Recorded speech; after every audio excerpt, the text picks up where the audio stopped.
به طه، به یاسین، به معراج احمد، به قدر و به کوثر، به رضوان و طوبی، به وحی الهی، به قرآن جاری، به تورات موسی و انجیل عیسی. بسی پادشاهی کنم در گدایی، چو باشم گدای گدایان زهرا.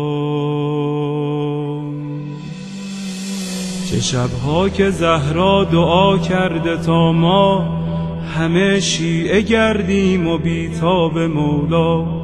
غلامی این خانواده دلیل و مراد خدا بوده از خلقت ما.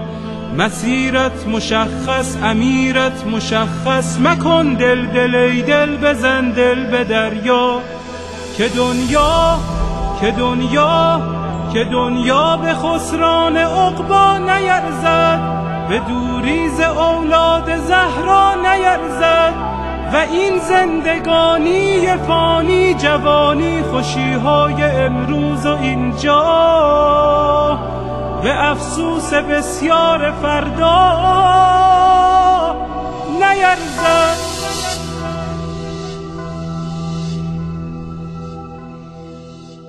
اگر عاشقانه هوادار یاری، اگر مخلصانه گرفتار یاری، اگر آبرو می‌گذاری به پایش، یقیناً خریدار یاری.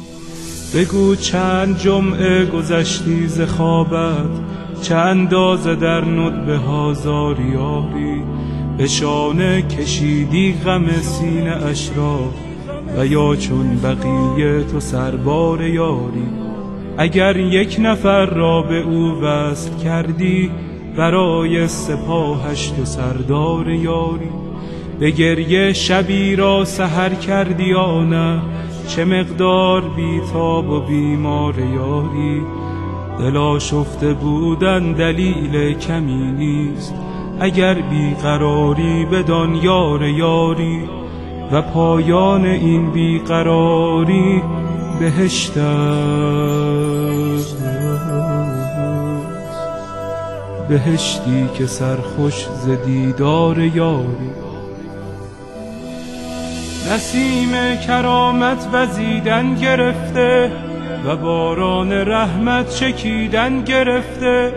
مبادا بدوزی نگاه دلت را به مردم که بازار یوسف فروشی در این دوره بد شدیدن گرفته.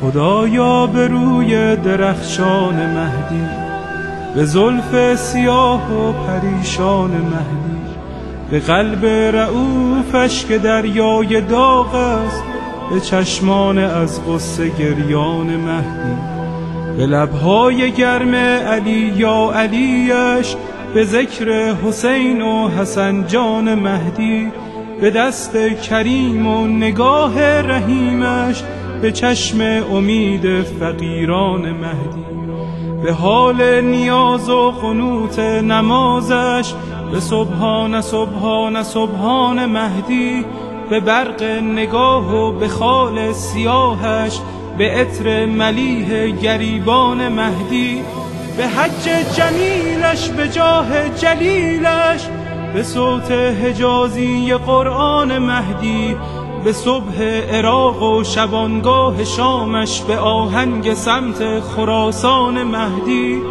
به جان داده های مسیر عبورش، به شهد شهود شهیدان مهدی. مرا دائم الاشتیاقش بگردان، مرا سینه چاک فراقش بگردان.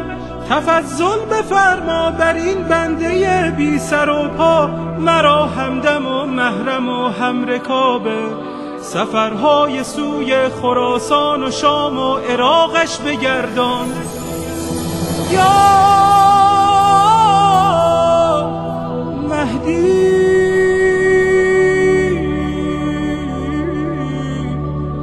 یا مهدی.